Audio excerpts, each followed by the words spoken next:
Bonjour à tous, vous êtes sur ma chaîne Chronique d'une colère ordinaire et nous sommes le samedi 11 mai 2024 et il est 0h40. Alors je vais continuer ma lecture sur mon livre que je viens de publier sur Amazon, livre qui s'intitule Quand la France s'éveillera. Alors nous nous étions quittés lors du 10e épisode lorsque Boris expliquait que les parrainages, la chasse au parrainage pour l'élection présidentielle commençait. C'est donc dans cette ambiance de fin de règne que commença la quête au parrainage. Je dois vous faire un aveu, je n'allais pas bien. Depuis quelques mois, mes relations avec Margaret avaient pris une tournure bizarre. Elle m'avait initié à la cocaïne, me vantant ses propriétés euphorisantes et énergisantes, ainsi que ses vertus dans le domaine sexuel, et c'est par ça qu'elle me tenait. Je ne raisonnais qu'avec ma bite et la drogue plutôt qu'avec ma tête. Elle me dominait et me laissait pantelant et implorant, après avoir fait l'amour, me laissant espérer ma dose de drogue et de sexe, alors qu'elle ne se gênait pas pour m'infliger la vue de ses amants lors de rencontres qu'elle avait vicieusement arrangées. J'étais devenu un pantin entre ses mains, et j'ai compris bien trop tard la machination dont je fus la victime. J'avais maintenant un petit bureau au siège du PRU, à côté de celui de François Arinault, et j'avais été chargé, outre les fonctions d'espion, possédant un petit chalet à Nistaud dans les Hautes-Pyrénées, de parcourir la région et démarcher les maires des villages avoisinants. Je m'acquittais de ma tâche moyennement, n'ayant obtenu qu'une vingtaine de parrainages, car je n'avais en tête qu'une seule pensée, rentrer à Paris et revoir Margaret. N'y tenant plus, je rentrai donc à Paris après une quinzaine de jours, alors que ma mission était prévue pour un mois.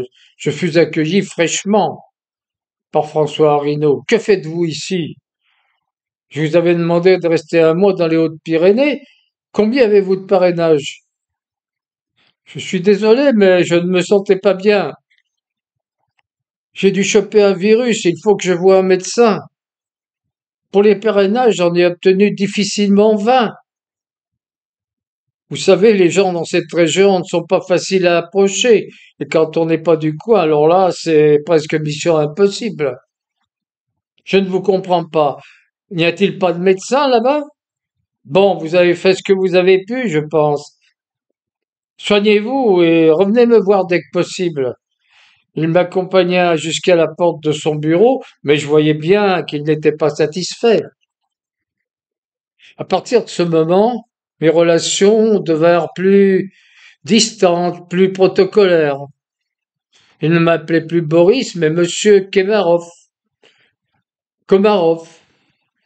Il ne me donnait plus de tapes amicales.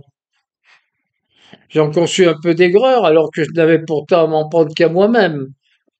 Mais la cocaïne et l'influence de Margaret n'arrangeaient pas les choses. Lorsque je lui avais fait part de la situation et de mes rapports avec François Rinaud, qui se dégradaient, elle n'avait pas cherché à atténuer mon ressentiment, bien au contraire. Elle avait mis de l'huile sur le feu. C'est un ingrat, il ne reconnaît pas tout ce que tu fais pour lui. Ce genre d'individu ne pense qu'à ses intérêts. Il faut te méfier de lui, il est dangereux. Perdu par ma passion pour elle et la drogue, ainsi que l'alcool que j'avais ajouté à ma consommation, avec l'aide active de Margaret, j'acquiesçais à tout ce qu'elle disait, n'ayant en tête que le moment où elle s'approcherait écartant ses cuisses en s'asseyant sur moi pour me prendre sans attendre et jouir. Qu'étais-je devenu? Qu'avait-elle fait de moi? Où cela allait-il me mener? Je n'allais pas tarder à le savoir. Quelque temps après, que je lui ai fait part de mes démêlés avec François Arinaud, après une soirée particulièrement réussie, où elle avait été douce, très amoureuse, ayant même apporté un succulent repas que nous avions arrosé copieusement, alors que nous étions blottis l'un contre l'autre sur le canapé du salon, dégustant un verre de vieux whisky, elle se mit à me faire des confidences. Tu sais que mon père est américain, mais ce que tu ne sais pas, c'est qu'il travaille pour le département d'État. C'est le directeur des services de sécurité des ambassades. C'est un grand ami de la France. Ma mère est française et il s'inquiète beaucoup de ce qui se passe actuellement en France. Pour lui, il serait très préjudiciable qu'un complotiste puisse remporter la présidentielle. Ce ne serait pas dans l'intérêt de notre pays. Quand il a su que je te fréquentais, il m'a mis en garde sur le danger que pouvait représenter François Arinaud et les influences néfastes qu'il pouvait avoir sur toi. Il m'a dit aussi que tu pouvais agir pour éviter une catastrophe pour la France. Mais de quoi parles-tu? Que puis-je faire et quelle catastrophe? La catastrophe, ce serait la sortie de l'Union européenne et de l'OTAN. Tu vois bien que la France n'est plus en mesure de se défendre contre une attaque conventionnelle. Il ne lui reste que sa force de dissuasion, qui ne fait pas le poids devant des missiles hypersoniques.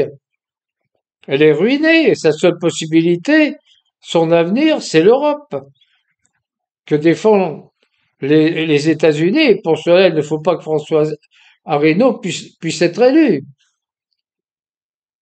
Ce que tu me dis peut se comprendre, mais comment veux-tu faire pour l'empêcher? Oh, c'est facile. Il suffit de le rendre malade pour qu'il ne puisse pas faire campagne et se présenter aux élections et le tour est joué. J'étais arrivé à un tel niveau de dépendance et d'hébétude que je m'entendis demander mais comment le rendre malade? Oh, il y a des moyens faciles. Mon père m'a dit qu'avec une petite piqûre d'un certain produit, on pouvait clouer une personne au lit pendant longtemps, sans danger à long terme et sans séquelles. Une piqûre?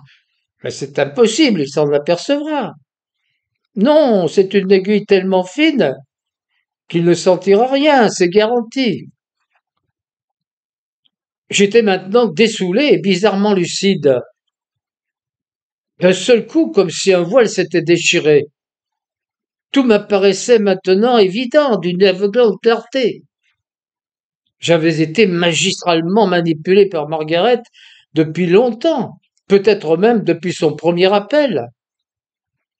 Elle m'avait amené par le sexe et la drogue au point de pouvoir envisager d'éliminer un homme qui m'avait fait confiance. Et si le complot avait été ourdi bien plus en amont, si Gab et Maure étaient dans le coup, cela pourrait expliquer la proposition de Gab de devenir une taupe chez le PRU.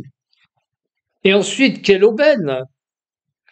J'étais dans les petits papiers de François Arinaud, il suffisait d'actionner la Matahari de service et de m'amener par les moyens habituels à accepter l'impensable. Quel idiot j'avais été! Cette prise de conscience, ce réveil me mit en rage. Une rage intérieure que je sus heureusement dissimuler. Il fallait que j'entre dans leur jeu et que j'arrive à leur faire rendre gorge. Il fallait que je me venge et que je préserve celui qui m'avait fait confiance et qui recueillait aussi la confiance d'une bonne partie des Français, à en croire les derniers sondages.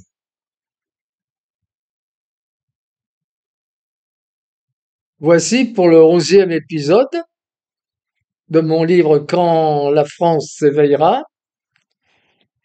Et je vous convie à demain ou après-demain pour le 12e épisode de ce livre que vous trouvez, je le répète, disponible sur Amazon.